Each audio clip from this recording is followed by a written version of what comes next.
దేవుని నామానికి వందనాలు. ఈ పగటిలో ఉపవాసంతో ప్రార్థనతో దేవునికి సన్నిధిలో కనిపెట్టి తీరడానికి దేవుడు కనిపించిన వాక్య తరగతిని బట్టి దేవునికి స్తోత్రం. దేవుడు మనలందరినీ కూడా దీవించుగాక. దేవుని యొక్క సన్నిధిలో ఉపవాసంతో ఈ సంవత్సరం యొక్క చివరి గడువును గడిపి తీరడానికి దేవుడు భాగ్యం ఇచ్చినందుకు దేవునికి స్తోత్రం. దేవుడు అందరికీ భాగ్యం ఇచ్చేవాడు కాదు, కొందరికి దేవుడు భాగ్యం ఇచ్చి తీరుతారు.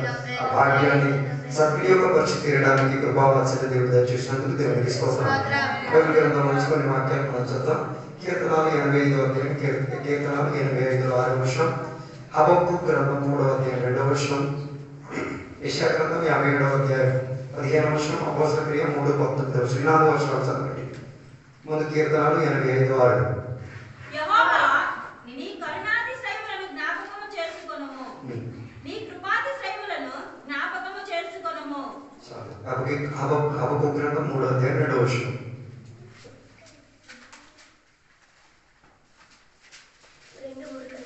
3వ అధ్యాయం 2వ వచనం. యెహోవా నిన్ను గూర్చిన వార్త విని నేను భయపడుచున్నాను. యెహోవా సంవత్సరంలో జరుగుచుండగా నీ కార్యములు నూతన పరచుము. సంవత్సరంలో జరుగుచుండగా దానిని తెలియజేయము. కోపించుచున్న వాత్సల్యమును జ్ఞాపకమునకు తెచ్చుకొనుము. యెషయా గ్రంథం 57వ అధ్యాయం 15వ వచనం.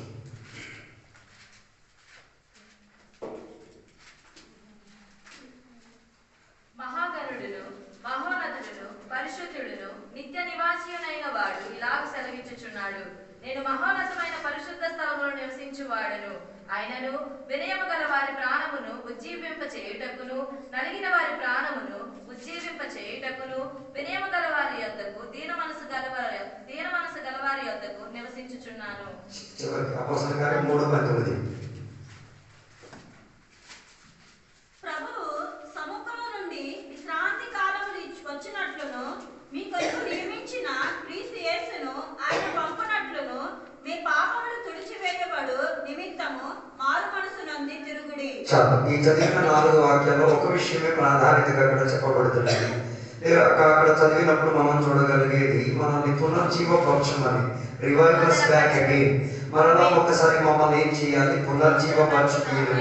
కీర్తనలో అదే చెప్పబడినది, మమ్మల్ని పునర్జీవపరచుము, దేవా మరలా మేము ఆనందించి తీరడానికి మమ్మల్ని పునర్జీవపరచుము. గత కాలము జరిగిన దానికన్నా శ్రేష్టయుక్తంగా జీవించి తీరడానికి పునర్జీవపరచుము దేవా. మరలా నేను నీ ఆత్మకు లోబడి తీరి నన్ను నేను తగ్గించుకునే భావనలోకి వచ్చి తీరడానికి నాలుగవదిగా పునర్జీవపరచుము దేవా.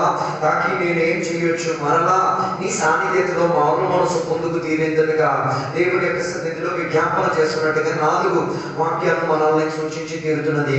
ఈ ఉపవాస ప్రార్థన కోడికలో మనకి కూడా కావాల్సింది ఒక పునర్జీవన చెందే, లేకపోతే పునర్జీవం పొందుకు తీరగలిగే ఒక శక్తి మనకి కావాలి. లేకపోతే దేవుని యొక్క బిడ్డలుగా మనం ఈ లోకంలో జీవించి తీరలేము. అందుకే అక్కడ ఉజ్జీవపరచమన్న ఒక పదాన్ని దేవుడు ఉత్సవించి చెప్తున్నట్టుగా మనకి అక్కడ కనబడుతున్నది. ఎందుకు దేవుడు ఉజ్జీవాన్ని ఇచ్చి తీరేది? కారణం ఏంటంటే ఏదో ఒకటి నీలో చావు సంభవించిన ఎడలా, చచ్చిపోయిన ఎడలా దేవుడు దానిని తిరిగి స్థాపించి తీరడానికి ఆశపడిన వాడు. నీ ప్రార్థన చచ్చిపోయి ఉంటుంది, నీ ఆరాధన చచ్చిపోయి ఉంటుంది, నీ వాక్య ధ్యానం చచ్చిపోయి ఉండి తీరుతుంది. మరలా దేవుడు దానిని ఏం చేయడానికి కోరుతున్నారు? పునర్జీవపరచడానికి కోరుతుంది. నీ వాక్యములను చచ్చిపోయి ఉంటుంది, నీతో నీ సంఘముతో ఉన్న అనుబంధం చచ్చిపోయి ఉండి తీరొచ్చు, నీ సేవకులతో ఉన్న అనుబంధం చచ్చిపోయి తీరొచ్చు, నీ ఇరుగు వారి పట్ల ఉన్న అనుబంధం చచ్చిపోయి ఉండి తీరొచ్చు. నీ వ్యక్తిపర జీవితము ఏమై తీరింది? ఏ రీతి కలిగేటట్టుకున్నా శిఖరింపు లేని ఒక ప్రక్రియలో మనకి ఏం కావాలి? ఉజ్జీవం మనకి కావాలి. ఎందుకు? ఏదో కొత్త దగ్గర కాదు, పాత దానిని మరలా ఏం చేసి తీయడానికి, ఒక శ్రేష్టత కలిగే ఒక ప్రక్రియలో తీసుకురావడానికి. అందుకే చాలా మంది ఒక ఆత్మీయ జీవితం ఏమైపోయింది? చదవబడిపోయింది. చాలా మంది దేవుని బిడ్డల జీవితం అగాపే అని పేరుకే కానీ దానికి ఉన్న వాసన కానీ స్వభావం కానీ అలవాటు కానీ కొందరిలో ఏం చేయట్లేదు, కనబట్టలేదు. దానికి అర్థం అగాపే విషయంలో వారు ఏమైపోయారు, చావులోకి వెళ్ళిపోయి తీరారు. కొందరు ప్రార్థనా జీవితం అదేమైంది, ఏదో చేస్తున్నాం కదా అని చెప్పి తీరేందుగా ప్రార్థనగా మారి తీరింది. కొందరు దేవుని యొక్క సన్నిధిలో ఉన్న విధాయక కూడా ఏదో నచ్చమ్మ కొట్టే ఏదో చేస్తున్నాం అన్న రీతిగా మారి తీరింది. అలా ఉన్న మారి తీరితే ఈ పగటి వేళ నీకు ఏం కావాలి, ఉజ్జీవం అన్నది నీకు కావాలి. దేవుని యొక్క వాక్యం సెలవించేది ఉజ్జీవం అన్నది దేవుని మూలంగా దొరికేది, అది మనుషుల యొక్క ప్రభావం అలా కలిగేది కాదు. నేను ఎక్కడ 4 గంటల వాక్య పరిచయం చేస్తే నీలో ఉజ్జీవం రాదు. ఉజ్జీవం రావాలంటే దేవుడు దానిని ఏం చేయాలి, సమర్పించి తీరాలి, దానిని నీవు స్వీకరించగలిగి తీరాలి. ఒక మనిషి ప్రభావం వలన, ఒక మనిషి మాటకి చెప్పడం వలన ఒకరిలో ఉజ్జీవం రాదు. దాని వెనకాల దేవుని యొక్క సాహసాన్ని, దేవుని యొక్క ప్రణాళిక కావాలి, దేవుని యొక్క ప్రక్రియ కావాలి. అందుకే ఉజ్జీవం వచ్చినప్పుడు జరిగేది ఏంటో తెలుసా, మనలో మారు మనసు వచ్చి తీరుతుంది, మనలో సంతోషం వచ్చి తీరుతుంది, మనలో ఏమైనా నేను చేసిన దాంట్లో ఉన్న తప్పిదములు మనకి కనబడి తీరుతుంది. ఉజ్జీవం వచ్చినప్పుడు నేను అనుసరించి తీరాలి, నేను మారి తీరాలి, నాలో క్రమం జరిగి తీరాలి అన్న రీతిగా ఒక పొడిపింపు మనలో వచ్చి తీరుతుంది. అది కీర్తన 80:18 వచ్చిన మాట, నన్ను పునర్జీవపరుచుము దేవా, నాలో పునరుజ్జీవాన్ని కల్పించుము దేవా. కారణం ఏంటిది, నీ పేరుని నేను పలికి తీరి, నీ పేరు నేను ఉచ్చరించి తీరిని. దాని యొక్క ఉజ్జీవం రావాలంటే ఏం చేయాలి, దేవుని యొక్క పేరును మహిమపరిచి తీరాలి. దేవుని యొక్క పేరు గురించి బైబిల్లో చాలా మాటలు మనకి ప్రస్తావించుతున్నది. దేవుని యొక్క పేరును భిన్న రీతిగా బైబిల్ మనకి బోధించి తీరుతుంది. ఒక్కొక్క పేరు మనకి ఉజ్జీవపరిచేది. యెహోవా రాఫా అని పలికేటప్పుడు నీ రోగం చెందిన శరీరం ఆరోగ్యం వచ్చి తీరుతుంది. యెహోవా షమ్మా అని చెప్పేటప్పుడు ఆ యెహోవా షమ్మా అన్న పదం నీ జీవిత ప్రక్రియలో ఏమైంది, విడుదల నుంచి తీరేట్టుగా మారి తీరవచ్చు. దాని యొక్క దేవుని యొక్క పేరు పలికి తీరేటప్పుడు ఈ శారీరక ప్రక్రియలో, ఈ ఆత్మీయ ప్రక్రియలో, ఈ మానసిక ప్రక్రియలో ఏమైంది, ఒక ఉజ్జీవం వచ్చి తీరవచ్చు. అందుకే కదా యెహోవా చూచుకొను అని చెప్పి అబ్రహాము చెప్పిన మాటకి ఏమైతే యెహోవా నాకు కాపరి అయి ఉన్నాడు అన్న మాట చెప్పినప్పుడు నీకు నడిపించుడు తీరే దాంట్లో ఒక ఉజ్జీవాన్ని ఆయన కల్పించగలిగిన దేవుడు. దాని యొక్క దేవుని యొక్క పేరులోనే ఉంది ఏమి, ఉజ్జీవం పరిచే విధానం. యేసయ్య పదానికి అర్థం పాపము నుంచి రక్షించుచున్నవాడు, దాని రక్షకుడు. దాని అర్థం అన్ని ప్రక్రియలో నుంచి రక్షించగలిగి తీరడానికి యేసయ్య పునర్జీవపరుచుకోగలిగినవాడు. పరిశుద్ధాత్మకు పారాక్లీటోస్ అని చెప్పబడుతున్నది, లేక డునామైట్ అని చెప్పబడుతున్నది. దాని అర్థం పరిశుద్ధాత్మ శక్తి నీలోకి వ్యాపారించబడి తీరినప్పుడు నీది అంటూ ఉన్న ఒక శక్తి ఉంది, దురాత్మ అనే శక్తి ఒక శక్తి ఉంది. రెండు ఫోర్సెస్, నీది అంటూ నీ ఒక శక్తి ఉంది, దురాత్మ అని చెప్పిన ఒక శక్తి. ఈ రెండు ప్రభావమే ఆత్మశక్తి లేనిలో వ్యాపారించేది. అదే పరిశుద్ధాత్మ బాప్తిసం పొందని ఒక వ్యక్తిలో ఈ రెండు శక్తులు ప్రభుత్వం చేసింది. ఒకటి దుష్టాత్మ శక్తి, రెండోది సొంత శక్తి. ఈ రెండు శక్తుల మధ్య ఏం చేసి తీరుతున్నారు, చచ్చిపోయి ఆత్మీయ స్థితిగతులు చలము సంభవించే స్థాయిలోకి మనుషులు వెళ్ళిపోయి తీరుతున్నారు. అందుకే దేవుడు దేవుడు సృష్టించినప్పుడు వారి ఇష్టానికి దేవుడు ఏం చేయలేదు, దగ్గర నుంచి తీరలేదు. దానికన్నా దేవునికి పెద్ద ఆశయం లేదు. నీ ఇష్టాన్ని చంపి తీరాలి, నీ ఇష్టాన్ని నువ్వు కోరుని చంపుతూ తీరాలి. దానికి ఏం కావాలి, ఆత్మశక్తి మనకి కావాలి. నీ లోపల వ్యాపారించిన దుష్టాత్మ శక్తిని నువ్వు కోరుని ఒదిగించుకు తీయడానికి మనసు కలిగించుకు తీరగలిగితే పరిశుద్ధాత్మ శక్తి మనలోకి రాగలిగింది.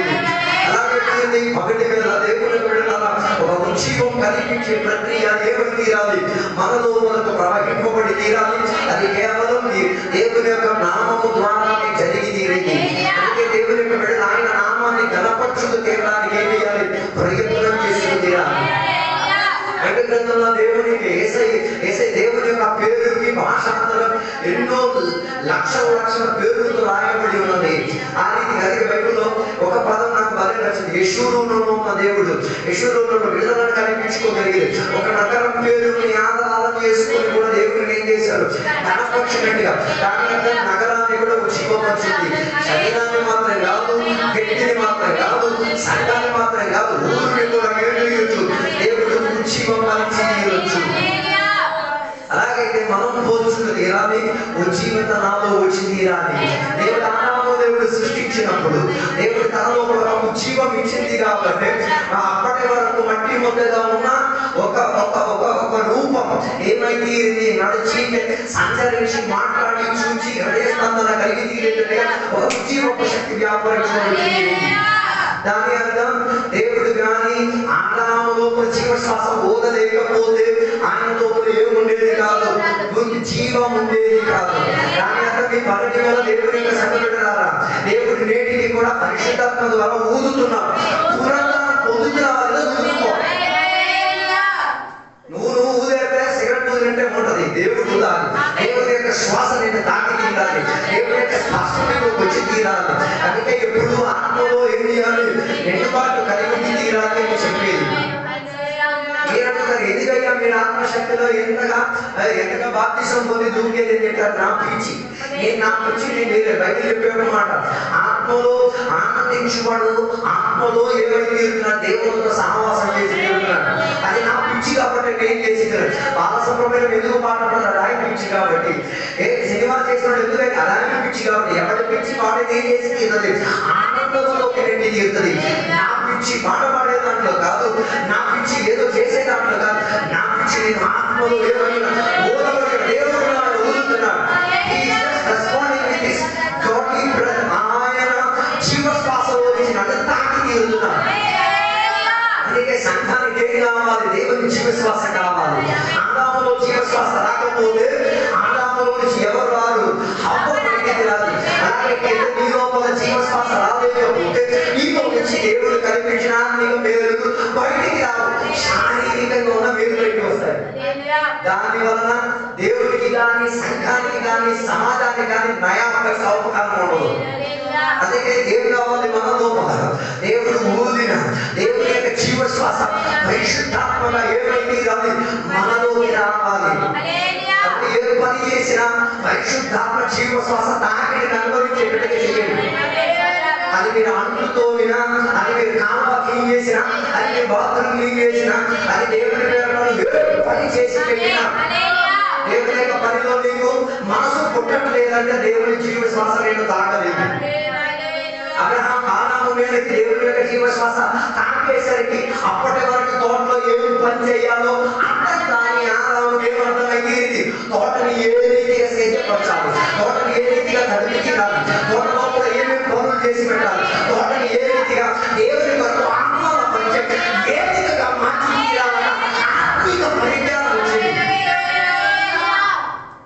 దాని అర్థం దేవుడి శ్వాస అంటలేకపోతే కూడా అలా చేయొచ్చు, కానీ అక్కడికి దేవుని ఆహ్వానం రాదు, దేవుని శబ్దం వినబడి తీరదు.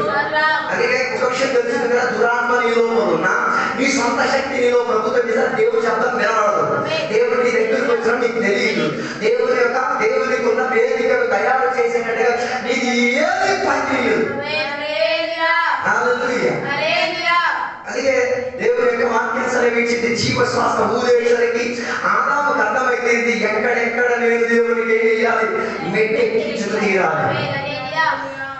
దేవునికి నేను ఒక అధిక సాయామ వేళ దేవుడు ఎవరి దగ్గరికి దిగి వచ్చారు, ఆదాము దగ్గరికి దిగి వచ్చేవారు, ఆమెతో మాట్లాడేవారు, వారితో సహవాసం చేసి తీరారు. అలాగైతే జీవ శ్వాస పొందిన నీవు దేవునికి ఘనపరిచి తీరేందుగా, దేవుని కొరకు ఆరాధన చేసి తీరేందుగా, దేవుని యొక్క నామాన్ని లెక్కించుకు తీరేందుగా ఉన్న ఒక నీకు ఉంచిన ప్రదేశాన్ని మార్చగలిగిద్దాం.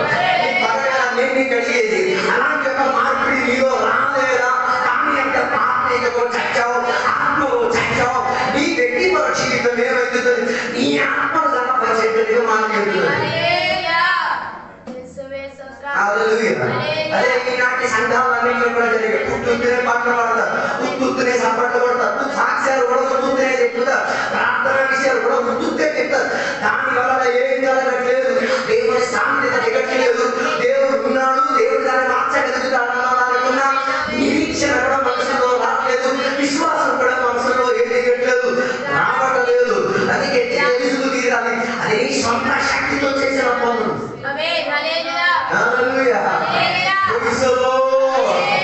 సొంత శక్తితో ఎంత ప్రయాసపడినా చివరికి వచ్చేది అదుపే, చివరికి వచ్చేది సదుపే, చివరికి వచ్చేది బతుపే. ఈ శక్తిని ఆహారం చేసుకోకుండా ఏం కావాలి, దేవుడి యొక్క జీవశ్వాస నాకు కావాలి, దేవుని యొక్క తాకిడి నాకు కావాలి అన్న రీతిగా ఏమైంది అది దేవుని దగ్గర చెప్పగలిగి పాపం ఉంటే ఉద్యమం వచ్చింది. బైబిల్ ప్రస్తావించాడు మాట, ఆదాం కోరుకునే నాలో జీవశ్వాసం ఊదాలని దేవుడు కోరాడు. దేవుడు ఆదాములోకి జీవశ్వాసం ఇచ్చి తీరాడు. ఇప్పుడు దేవుడు సొంతంగా జీవశ్వాసం ఇవ్వడం మనం కోరాలి.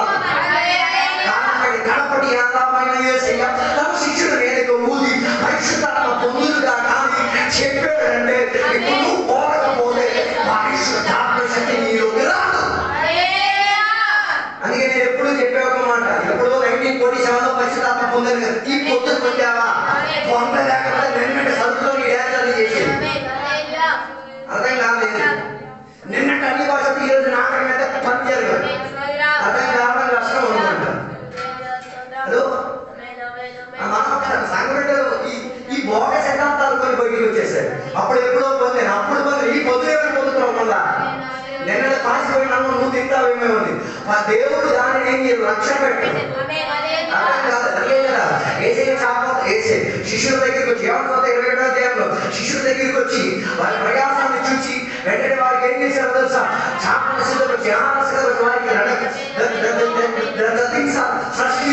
అప్పటికప్పుడు సిద్ధపరిచింది. అర్థం కాలేదు. అప్పటికప్పటికి సిద్ధపరిచింది. అలాగే నిన్నటి సామాన్ ఎక్కడికి వచ్చి డాన్స్ చేయడం కాదు, నిన్నటి సామాన్ వచ్చి జీవించడం కాదు, నేటి సామాన్ నేటి అలాగే దావీదు చెప్పేది, దేవా నా లోపల ఆత్మశక్తిని తీయొద్దు, దేవా నా లోపల ఆత్మశక్తిని కుమ్మరించు దేవా. So every day there should be a new spirit feeling, ఒక కొత్త నవీనత చెందే ఆత్మ నిండుదల రావాలి. నిన్న చెప్పిందే బట్టి బట్టి చెప్పేస్తున్నారు. దాని అర్థం ఆత్మశక్తి కాదు, నువ్వు ఏదో పోగొట్టి చెప్పేస్తున్నావు. అర్థం కాలేదు అనుకుంటా. నిన్నదేదో ఏదో వాగేస్తారు, నిన్నది ఏమిటి కాదు ఏమిటి మాకు కాదు. దాని అర్థం ఒక వాడే. దాని అర్థం ఇప్పుడు చిన్నపిల్లలు రోజు అమ్మ అమ్మ అమ్మ అనిపించి మాట్లాడలేకపోతే ఆ అమ్మ నాన్నకి కలిగే వేదనే దేవుడికి కూడా కలిగేది. బైబిల్ ప్రస్తావించేది అన్ని భాషతో మాట్లాడేవాడు తనకి తానే క్షేమాభివృద్ధిని తీసుకొస్తాడు. రెండోది ఆ అన్ని భాషతో మాట్లాడడం వల్ల ఏమైంది, ఆ వ్యక్తి ఎవరితో మాట్లాడుతాడు, దేవుడితో మాట్లాడుతాడు. అదే పదహారు అన్ని భాష రెండు మొక్కలు మాత్రమే, అంటే నీకు దేవుడితో మాట్లాడడం వచ్చి తీరేది.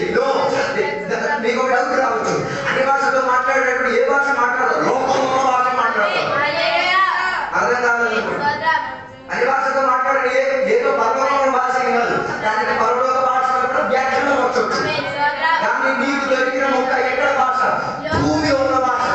భూమిలో 195 దేశాలు ఉన్నాయి, సుమారు 8,000 పైన లిపిలు ఉన్నాయి. దాని అర్థం ఆ లిపిలో నీకు అర్థం కాని భాషలను నువ్వేం చేసేది, వివరించుకొని చెప్పగలిగేది. అలాగే తీరితే జీవశ్వాసం నీ మీద మూతపడి తీరినప్పుడు నీలో మాటలు వస్తాయి.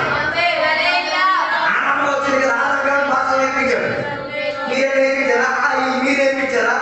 అదే పదవి ముందే తెలుసుకోండి.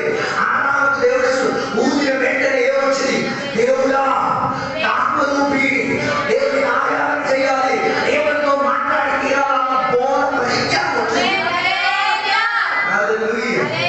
ఆత్మ నీలో కొత్త సంఘంలో ఏం మాట్లాడాలి, సంఘ బిడ్డలతో ఏం మాట్లాడాలి, సేవకులతో ఏం మాట్లాడాలి, ఇరువుడితో ఏం మాట్లాడాలి, పొరుగుడితో ఏం మాట్లాడాలి, దేవుడితో ఏం మాట్లాడాలి తెలుసుకోవాలి.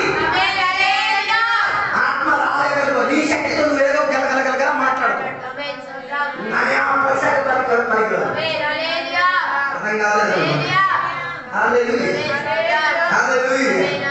అందుకే కొన్ని రోజులు నేను చెప్పాను, ఎఫెసీయుల పత్రిక 4:30 ఆత్మను ఏం చేయకూడదు, దుఃఖపరచకూడదు. ఆత్మ దుఃఖపడే కారణం ఏంటిది, అదే అధ్యాయం 25వ వర్షం నుంచి కిందకి చదివితే మనం చూడొచ్చు.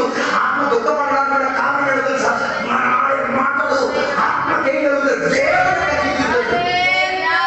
అందుకే యాకోబు పత్రిక చెప్పేది, నీ నాలుకను నీవే వేయాలి, అదుపులో పెట్టి తీరాలి. నువ్వు 365 రోజులు అన్ని భాష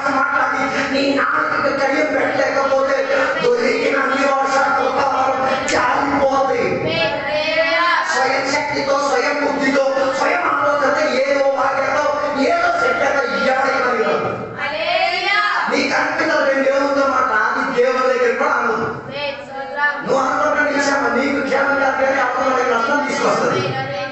హల్లెలూయా. అంటే ఏం కావాలి మనకి? పునర్జీవం మనకి కావాలి. హల్లెలూయా. అంటే దేవుని ఎప్పుడు అన్ని భాషలో మాట్లాడేవాడు, దేవునితో మాట్లాడేవాడు. ఎలా మాట్లాడు? నీకు కల్పించిన భాషలో. అంటే అపోస్తలుల 2వ అధ్యాయము 3వ అధ్యాయం ఇంటికి చదవండి. వారు అన్ని భాషలో మాట్లాడడం వలన ఏమైంది? వారు మాట్లాడింది ఊళ్ళో ప్రజలకు ఏమైంది? అదే స్పందన మారింది. అర్థం కాలేదు. నువ్వు అన్ని భాష మాట్లాడేది బయట ఉన్న వ్యక్తికి ఏమైంది? అది ఒక నీటి కాలువ ఓపెనింగ్ వచ్చింది. లేకపోతే చెక్కి వస్తుంది. నీ ఆత్మను పరిశోధించుకో, నీ భాషను పరిశోధించుకో. నిజంగా దేవుడు ఎవరు లేదా? నువ్వు ఊదుకుంటున్నావా? అది hallelujah. Praise the Lord. Hallelujah. నువ్వు సిగరెట్ ఊదినట్టుగా ఊదలే కాదు. దేవుని యొక్క ఊదింపు మనలోకి వచ్చి తీరితే భాష మారింది. అలవాటులు కొత్త అలవాటులు మారి తీరుతుంది. దేవుడు ఇచ్చిన వరం ఏమైంది? సంఘ విస్తారణ నిమిత్తం, దేశ క్షేమాభివృద్ధి నిమిత్తం పని వచ్చి తీరుతుంది. Hallelujah. Praise the Lord. Hallelujah. అందుకే పర్యటన ఒకసారి విచారించండి. మనం దేవుడు చేసే ఈ పనిలో దేవుని యొక్క బ్రెత్ తగిలిందా? దేవుని యొక్క జీవశ్వాస తగిలిందా లేదా? అందుకే పరిశుద్ధాత్మ గురించి చాలా కన్ఫ్యూషన్స్ ఉన్నాయి. నేటికి ఉన్నాయి, ఆనాటికి కూడా ఉన్నాయి. నేటికి ఉంది. కొందరు చెప్తున్నారు పరిశుద్ధాత్మ ఏం చేయట్లేదు, సంచారం చేస్తున్నారు. నువ్వు అక్కడ లేవు. నువ్వు తోటలో లేకపోతున్నా తప్ప. తోట అంటే సంఘం. సంఘం లోపల నువ్వు సభ్యుడు కాకపోతే మనం తప్పు కాదు. నీ తప్పు చూసుకోవాలి. అదో దేవుడు యెరూషలేములో నివసించమని ఎవరికి చెప్పాడు? శిష్యుడు చెప్పాడు. ఎందుకు? మార్పు గారి గది లోపల కూర్చొని ప్రార్థన చేస్తూ ఉండు. సుమారుగా 8 రోజులు వారు కూర్చున్నారు. 14 days కూర్చున్నారు. ఒకే విషయం ఏంటిది? నువ్వు చెప్పావుగా ఆదాంలోకి ఇచ్చావుగా ఒక శ్వాస. ఆ శ్వాస మా లోపలికి ఏమై తీరాలి? కనబడి తీరేటట్టుగా ఏమై తీరాలి? మా మీదకి వచ్చి తీరాలి. 40 రోజులు ప్రార్థన, 10 రోజులు ఆగారు. సుమారుగా టోటల్గా 50 days. 50 దినాలు కూడి దేవుని యొక్క సన్నిధిలో ఒకే విషయం కోసం ప్రార్థన. దేవా, చెప్పబడిన వాగ్దానం దేవ జీవశ్వాసగా ఏమై తీరాలి? మేము కూర్చున్న తోట లోపలికి వచ్చి తీరాలి. మేము కూర్చున్న సంఘం లోపలికి వచ్చి తీరాలి. మేము ఉన్న చోట్లకు వచ్చి తీరాలి. మా దేశం మీద వచ్చి తీరాలి. దానితో నా పునర్జీవన కనబడి తీరాలి.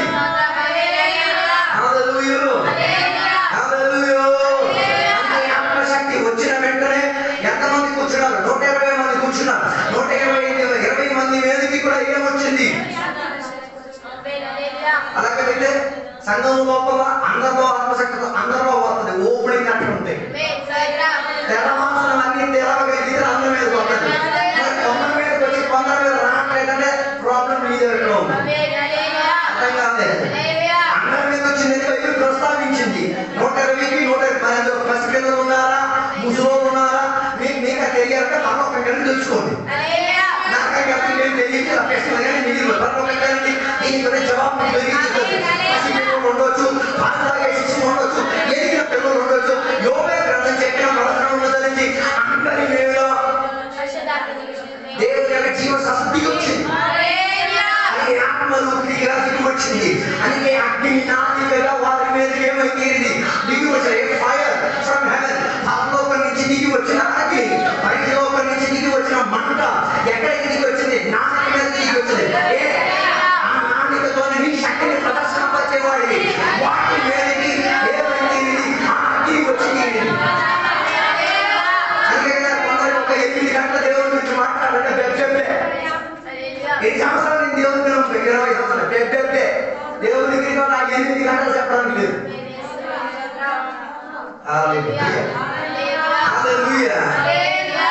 దేవుడు యోహానుతో చెప్పిన మాట ఎక్కడికి వెళ్ళమని చెప్పారు దేవుడానికి? ఎందుకలేదు? బెబ్బెబ్బే. దేవుడి దగ్గర బెబ్బెబ్బే. దేవుడి దగ్గర బెబ్బెబ్బే. దేవుడి బెబ్బెబ్బే. నేను అక్కడికేమో ఎందుకు? ఆ పట్టణస్తులు ఇశ్రాయేలీయులకు శత్రుపక్షంగా ఉన్నవారు. అర్థం కాలేదు. ఓ లార్డ్, నేను మార్చని, నీకు కీడు చేసి, నీ కుటుంబాన్ని నాశనం చేసి, నీ సంపాదన మొత్తం దోచుకున్నోడి దగ్గరికి వెళ్ళి సువార్త చెప్పమంటే నువ్వు బెబ్బెబ్బే అంటావు. అర్థం కాలేదు అనుకుంటా. నేను చెప్పాలా, నేను చెయ్యాలా, నాకు చేసే కీడు గుర్తురాట్లేదా, అన్న పైన చేసిన అత్యాచారం గుర్తురాట్లేదు. బెబ్బెబ్బే ఏంటి బెబ్బెబ్బే రాకుండా తిరగదు, ఏం రావాలి, దేవుడు సిద్ధపరిచినాడు, ఎన్ని ప్రాసెస్ నుంచి తీసుకెళ్ళాడు. ఈ బెబ్బెబ్బే మారాలి. ఎక్కడెక్కడ నష్టం తెప్పించాడు చూడండి. ఒక్కడు సరిలేదు కాబట్టి ఎన్ని నష్టాలు తీసుకొచ్చాడు. ఈ పగడగా ఆలోచన మీ సొంత శక్తితో ప్రయాణం చేసి దేశానికి నిమూలంగా కలిగిన నష్టం, ప్రజలకి నిమూలంగా కలిగిన నష్టం, సమాజానికి నిమూలంగా కలిగి పగడగా ఉపవాసం అది గుర్తు రావాలి. తన బుద్ధి మీద ఆశ్రయించాడు, తన శక్తి మీద ఆశ్రయించాడు. అందుకే పెద్దబ్బే అన్నాను నేను. పెద్దబ్బే అంటే నచ్చోడేమో మీరు అనుకోకూడదు. ఇలాంటి కూడా వాక్యం చెప్తే ఏదేదో అనుకుంటున్నారు. అందుకే కాన్సన్ట్రేట్ గా వాక్యం వినాలి. అది వంటకాడ సాధకాడ అలా పొలం కాడ కూర్చొని వాక్యం అయితే బెబ్బెబ్బే కానీ మీకు వినడదు. బెబ్బెబ్బే అంటే దాంట్లో ఏంటి, సొంత బుద్ధి, సొంత శక్తి, సొంత ఆలోచన, సొంత పెదవుల మాటలతో ఎదురేయడానికి ప్రయత్నం చేశాడు యోనా. ఏదో పని చేసేది మొదలు దానివల్ల దొంగబండి ఎక్కడ దొంగకొని ఏం చేశాడు, ఇంకొక బండి చేసి ప్రయాణం తీరాడు. దానివల్ల సముద్రానికి ఏమొచ్చింది, విపరీత కలపడి వచ్చింది. దాని అర్థం నువ్వు నీ సొంత శక్తితో వెళ్తే నీ మూలంగా నిమాముగా ఉన్న సముద్రానికి కూడా ఏమవుతుంది, ప్రభావం వస్తుంది. మీరంటే ఎందుకు ఆయన మూలంగా ప్రభావం వచ్చింది, సూర్యచంద్రుని ఆపగలిగిన దేవుని యొక్క శక్తి ఆయనలో ఉన్నది కాబట్టి ఆయన సరైన రీతిలో రావడానికి వాతావరణం కూడా ఏం వేసింది, భూమి కూడా ఏమైంది, దాని కూడా కదిలింపు ఇచ్చింది. మాట ఆ ఓడ సరిపోడ కాబట్టి అందులో ఆయన ఎక్కేసి మూలలో పడుకున్నాడు. మూలలో పడుకోవడం వల్ల ఏమైంది, సరుకులు మొత్తం ఏం చేశారు, ఆ సరుకు అమ్ముంటే వాళ్ళకి డబ్బులు వచ్చిన, ఆదాయం వచ్చిన, కుటుంబం బాగుపడదు. ఈ యొక్క బెబ్బెబ్బే వలన కలిగిన నష్టం ఆలోచించండి. సొంత బుద్ధి, సొంత శక్తి అని ఇప్పుడు ఏం రావట్లేదు. నాకు ఒక పునరుజ్జీవ శక్తి కావాలి, నాకు ఒక పునరుజ్జీవ శక్తి రావాలి, నాకు నేను పునర్జీవ పడి తీరాలి. ఏదో చచ్చి లోపల ఉన్నదని కూడా. నీ పరిస్థితి ఏంటో నీతో నీవు నీ మనసాక్షితో మాట్లాడు. నీకున్న పరిశుద్ధాత్మతో నువ్వు దేవుడితో ఏంటి ఉపన్నం చేసి ఉపవాస గుడిలో మాట్లాడి దాన్ని తేట కొట్టేసుకో. నేను చెప్పడానికి సముద్రుడిని కాదు, నేను కేవలం దేవుడి యొక్క భర్తగా, దేవుడి యొక్క బోధకుడా నా మాట ప్రస్తావించి తీరడమే. అది స్వీకరించాలా ధిక్కరించాలి నీ మీద ఉంది. స్వీకరించిన వాడికి అది లేదు కలిగి తీరుతుంది, ధిక్కరించిన వాడికి ఆమె విపరీత కలిగి తీరుతుంది. ఎంచుకోవడానికి ఉన్నది బిర్యానీగా మీ ముందు పెడుతున్నా, నీకు కావాల్సింది మీరు ఎంచుకోండి, అక్కడ లేదని పక్కపడేయండి. అందుకే నేను చెప్పిన అమ్మానుకున్న ఉద్దేశం, ఇంత దేవుడు ప్రయాసపడి తీరిన యోనాకి ఏం కావట్లేదు, అర్థం కావట్లేదు. నేను నేను చావుకు తుల్యమై మృతత్వంలోకి వెళ్ళిపోతున్నాను, నాలో ఒక చావు, ఆత్మిక చావు జరిగిపోతున్నదని కూడా ఇంకేం కాలేదు.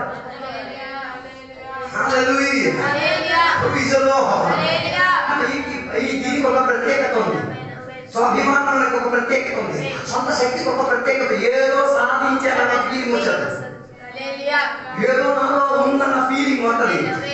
ఆ ఫీలింగ్ వచ్చిందంటే మా సాక్షి చచ్చిందని అర్థం. నువ్వు ఏదో సాధించావన్నది కాదు, దేవుడు నీలో ఉండబట్టే నువ్వు సాధించావు.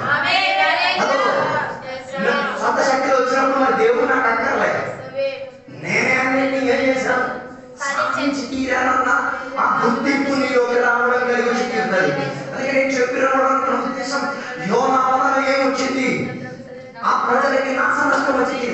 వారు సరుకులు మొత్తం ఏం చేశారు, పడేశారు. పడేసిన తర్వాత ఒక్క జాలి దయ లేకుండా మనిషి చెప్పే మాట ఏంటి, నేనే దేవుని యొక్క మాట ధిక్కరించుకొని వచ్చిన నన్ను ఏం చేయండి.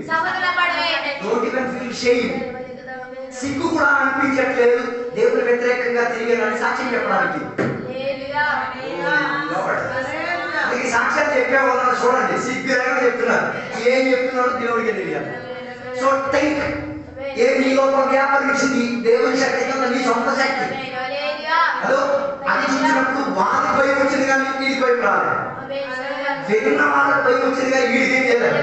భయం రాలే. వీళ్ళు ఏం చేశారు? సముద్రం నుంచి కింద పడేశారు. పడేసేటప్పుడు అది బాగుందా? ఈయన మింగి తీరడానికి సృష్టి ఒకటి రెడీగా ఉంది. హలో, పాపం అది దాని బతుకులో ఎవరో బతికేస్తుంది. ఏదైనా తినేసి దాన్ని పిల్లలు కలిసి ఎవరో బతికేద్దాం, సముద్రం అంతా చక్కగా తిరిగేద్దాం అన్న వాతావరణం ఉన్నప్పుడు ఈ తిమింగలంతో దేవుడు మాట్లాడు, మా వాడు వస్తాడు మింగి అర్థం కాలేదనుకుంటా. నీ సొంత శక్తి నీ బుద్ధితో వెళ్తే మింగా వస్తుంది. అర్థం కాలేదు. నిన్ను మింగకూడదు, నిన్ను మింగేస్తుంది. ఈ పగటి వేళ నిన్ను మింగకూడదు, నిన్ను మింగిందంటే నీ బుద్ధి నీ శక్తితో నువ్వు బతుకుతున్నావు. నేను మింగిందని మింగిన నాలో పొద్దు పడవలో ప్రార్థన చేయండి, పడుకునేటప్పుడు ప్రార్థన చేయండి, ఓడ ఎక్కేటప్పుడు ప్రార్థన చేయండి. ఎక్కడికి వెళ్ళి ఎప్పుడో ఎవరో మింగినప్పుడు ఇంటికి వచ్చింది ఏ పగటిగా విచారించి నేను ఎవరైనా మింగాడా, నేను ఏదైనా మింగి వేసినా ఆలోచించి మింగేసిన కాడ ఏర్చి పరిజ్ఞానం తెచ్చుకొని నీ సొంత శక్తి వదిలేసుకో. ఏది నన్ను ఎవరు మింగితే ఏమైనా ఎలాగైనా పోతుంది నీ తలనొప్పి, అది నీ కోపడి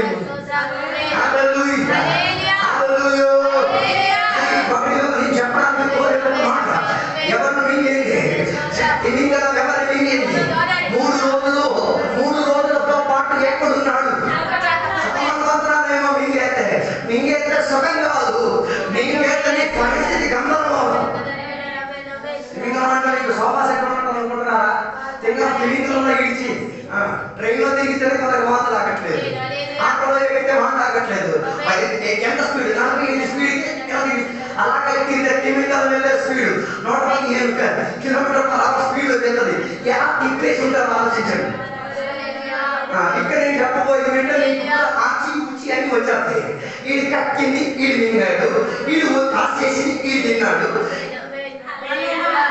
వీడు ఇంకా చేసేవన్నీ ఇంకా శాప తిన్నవన్నీ వీడు తిన్నాడు. నీ సొంత శక్తి నీ బుద్ధి మీద ప్రయాణము నువ్వు తినాలేమి దరిద్రపు భోజనాన్ని నీకు ఇస్తాను. అర్థం కాలేదు. మా ఇంటి పక్క ఒక అమ్మ ఉండేది, ఆమె చేపలంటే విరక్తి. చేపలు తిన్నో చేప మాట్లాడగలదు, చేపలు తిన్నో చూస్తే గలీజ్గా అసహ్యంగా చూస్తే ఏదో గుర్తించినట్టుగా అట్లాంటి ఒక ఇంటికి వెళ్ళదు, ఎవరింటికి వెళ్ళి ఏం జరగదు.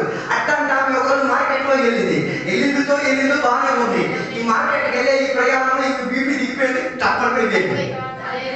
నాకు అప్పుడు నచ్చలే. ఆ టైంలో కూరగాయలు కొడుకున్న ప్రాంతంలో పడిపోయింది. ఆ కూరగాయలు ఉన్న భయపడిపోయారు. కూరగాయలు మంచి నీళ్ళు ఏం లేదు కదా, కూరగాయలు నీళ్ళు వేసి ఇవి ఎంత మంచిది కాదు కదా అని చెప్పేసి పక్క గల్లీకి వెళ్ళి చేపల దగ్గర నుంచి డబ్బాలో నీళ్ళు తీసుకొచ్చి జల్లినప్పుడు కాదు ఆనందం కలిగింది. జల్లి లేచి అదే నీళ్ళు తాగింది. తాగిన తర్వాత మా ఇంటికి వచ్చి చెప్పింది, ఎన్నో చేప విరక్తి ఉండేది, ఈ రోజు నాకు అర్థమైంది. చేప విరక్తి సంగతి కాదు, దురభరణం చెల్లి తీరితే ఏ నావు అది మీరు తాగి తీరాలని బయట చెప్తాను. ఆ రోజు మరుసటి రోజు పొద్దున వచ్చి మా ఇంటికి వచ్చి వ్యాఖ్యానం చేసినప్పుడు డాన్స్ చేయాలా నవ్వాలా ఏమలా ఏం అర్థం కాలేదు. ఒక విషయం, ఆ రోజు ఆమె కట్టు తిరిగింది. ఆమెకు అర్థమైంది, నా సొంత శక్తి బుద్ధితో నేను నా సొంత బుద్ధి శక్తితో ఏమీ లేను. అందుకే బైబిల్ చెప్పేది, ఒక తల్ల ఎంట్రుకను పెయింట్ దొరుకుతుంది అని మన విశ్వాసం కూడా. బ్లాక్ అయితే తెలిసిపోతే బ్రౌన్ కొట్టేస్తారు. నువ్వు బ్రౌన్ కొట్టుకో, రెడ్ కొట్టుకో, ఏది కొట్టుకో, నీకు తెలియకపోయినా తెలియాల్సి ఉంటుంది. ఆయన దానిని లెక్క పెట్టుకొని వచ్చాడు కాబట్టి మరి నీకు పిల్లలకి ఎలా లెక్కో ఆయన ఎంట్రీకి లెక్క ఆయన ఎంట్రీలకు ప్రాంతానికి చెప్పాలి. ఆ ఉన్న వ్యక్తికి ఉన్న ఎంట్రీలు ఎన్ని ఉన్నాయన్న రీతిగా పరిశోధించగలిగిన ఆయన విచారణ ఆయన గురించి విచారించకుండా ఆయన ఆత్మశక్తి గురించి ఆలోచించకుండా నీ బుద్ధి శక్తితో తెలియదే ఏం చేయాలి? మనకేం కావాలి? ఉజ్జీవం మనకి కావాలి. యోనాకి ఉజ్జీవం తెచ్చుకుంటానికి ఎంత ప్రయాసపడి దిగారు, దానికి ఆయన మాత్రం ఏం అవ్వడు. ఊరంతా తిరిగి ఏం చేశాడు? ఆకు జీవం వచ్చింది. ఆకు జీవం రావ మాత్రం కదా, అది పశువులకి కూడా. మన సంఘంలో ఇదే ప్రాబ్లం. కొన్ని పశువులకి జీవం విశ్వాస నేను పశువులను ఉద్దేశించి నీకు మేత పెట్టేది. పశువుకి నీకేం చెప్పండి, పాలు ఎక్కడ పెరిగేస్తుంది, నీ మేత పెట్టేది. అప్పుడు నీ ఇంటికి మేత పెట్టే ఏదో పశువు ఉంది కదా, అది ఉపవాసం ఉంటే నీళ్ళు బాగుపడతాం.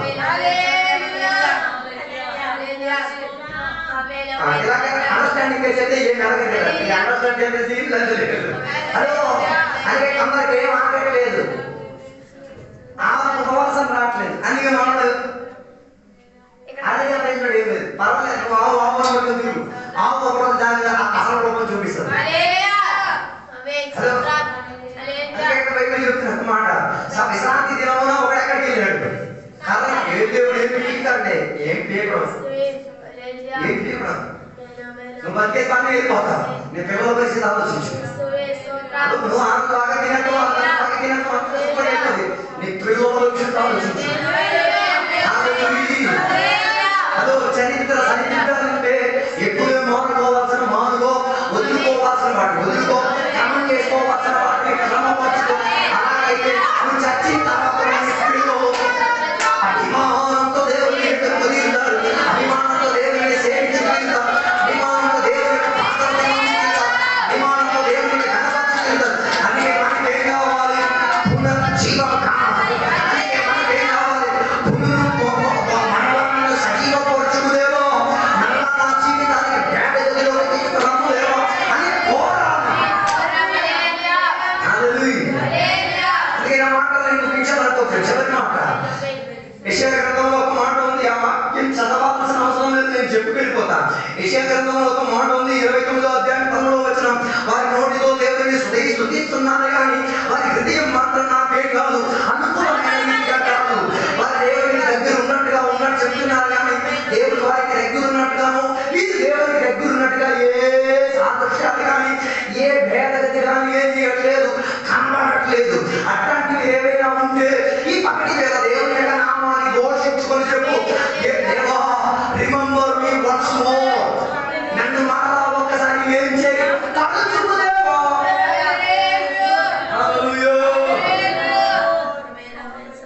పరిశుద్ధాత్మ ఒకరిలో వ్యాపరించేది కనబడుతుంది, దురాత్మ ఒకరిలో దూరుకొచ్చేది కనబడుతుంది.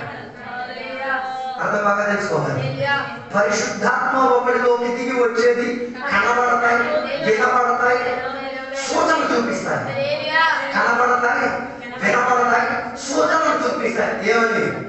పరిశుద్ధాత్మ సీన్లో ఎంటర్ అయ్యాడు, లేకపోతే నీ శరీరంలోకి ఎంటర్ అయ్యింది. ఓకే, పరిశుద్ధాత్మ నీలో నుంచి దుఃఖపడి పోయేది కనబడదు, వినబడదు, సూచన చూపించదు. హలో, వచ్చేది సూచనలు ఉంటే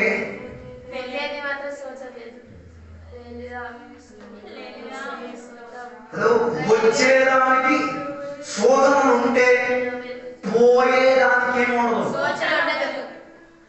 అప్పుడు సూచన లేకపోతే ఈ పరిశుద్ధాత్మ ఉన్నాడని ఎలా చెప్తాడు? ఇది సొంత శక్తితో కొన్ని యాక్టివేట్ చేస్తాడు. వీడు వచ్చినోడు చూస్తాడు. ఇప్పుడు ఉదాహరణకి ఆమోస్ లోపలికి పరిశుద్ధాత్మ వచ్చింది, నేను ఆ మనిషిని ఏమండి పోయి మనిషిని నేను ఆమోసులో చూస్తాను. ఆమోసులో చూసినప్పుడు ఆ నాలుగు మాటలు మాట్లాడు, అది తీసుకుంటాను. ఆమోస్ మాట్లాడినప్పుడు అన్ని భాషల్లో నాలుగు ముక్కలు నేను చేస్తాను, అది తీసుకుంటాను. చేసిన చేష్టం నేను అది తీసుకుంటాను. ఈ దగ్గర నుంచి నాలుగు, ఇంకో మీటింగ్ వెళ్తే అక్కడి నుంచో నాలుగు, ఎక్కడి నుంచో నాలుగు, అక్కడి నుంచో నాలుగు, ఇవన్నీ కలిపి ఇక్కడ నాలుగు తెలియజేస్తారు.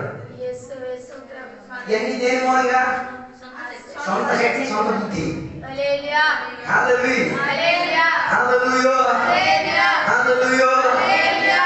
సంఘంలో అందరూ ఆరాధన చేసినప్పుడు దేవుని యొక్క సేవకులు చేతులు అయ్యగా కొందరి మీదకి ఎందుకు వచ్చింది?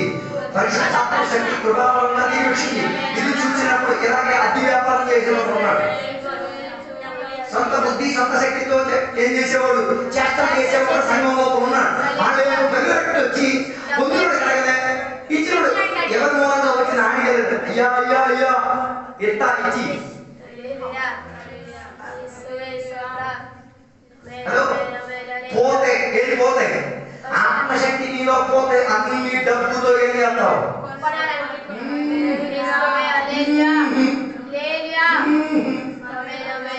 చెప్పలేదు. ఈ సంఘాలు ఉన్నాయి కదా, విశ్వాసాన్ని అదుపులో పెట్టుకోవడానికి దేన్ని వాడతారు? సిరి సిరి సిరి సిరి. అది సత్తాల కింద వస్తుంది, అది బట్టల కింద వస్తుంది, అది గిఫ్టుల కింద వస్తుంది, అది పప్పల కింద వస్తుంది, అది వ్యవస్థ కింద వస్తుంది. ఇది ఇవ్వలేదు అనుకో, అలా మాట్లాడి ఎగిరిపోతే ఎంత బాగుంటుంది.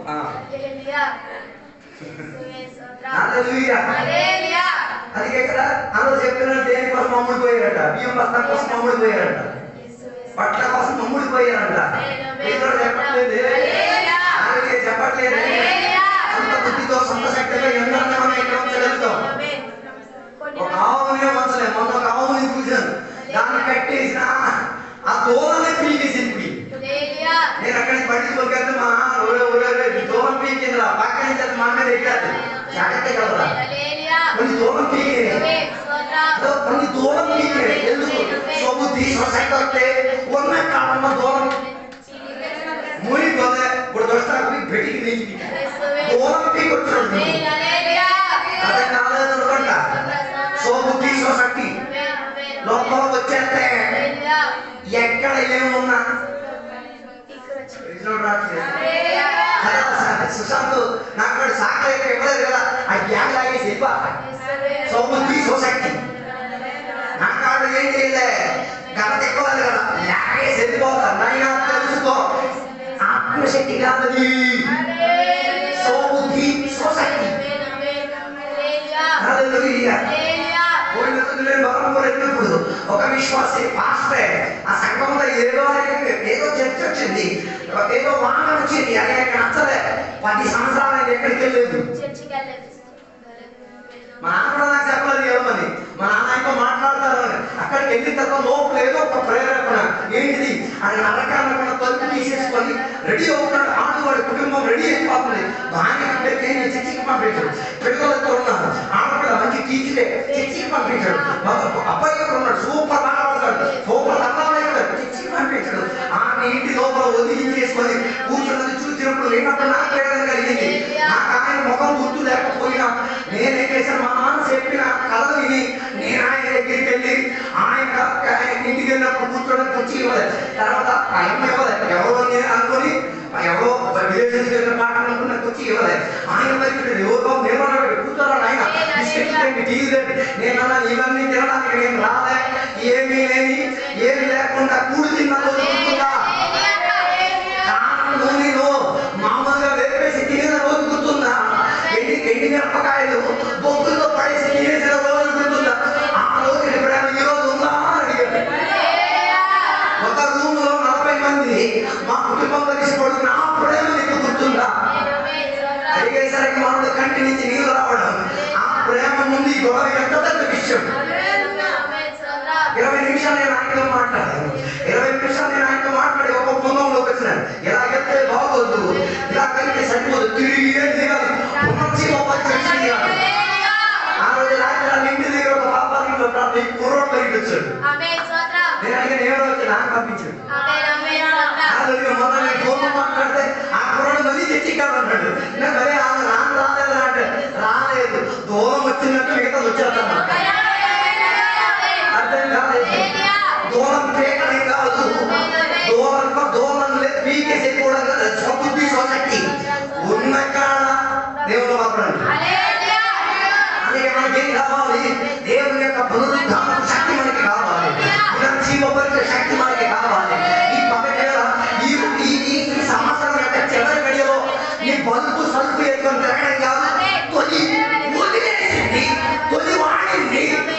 మనకి మరి వాక్య పరిచయం నీ యొక్క స్పందన ఇచ్చే విధానంగా నేను బోధించి మనకి దానికి విధంగా చూపించండి. ఈ వాక్యాల దేవుడు మనల్ని దీవించును కాక.